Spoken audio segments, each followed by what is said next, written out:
कितीही विरोध होऊ द्या, राजाभिषेक होणारच. होणार म्हणजे होणारच. वादळाच्या धडकांनी पर्वत कधी वाकत नसतो आणि गिधाडाच्या पंखांनी सूर्य कधी झाकत नसतो. स्वराज्याचे धाकले धनी स्वराज्य रक्षक छत्रपती संभाजी महाराज यांच्या राज्याभिषेक सोहळ्यानिमित्त 16 जानेवारी 2026 रोजी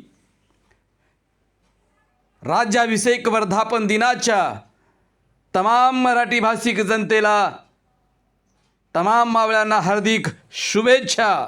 प्राध्यापक राजेश राऊत, इंटेलिजन्स फाउंडेशन, हदगाव.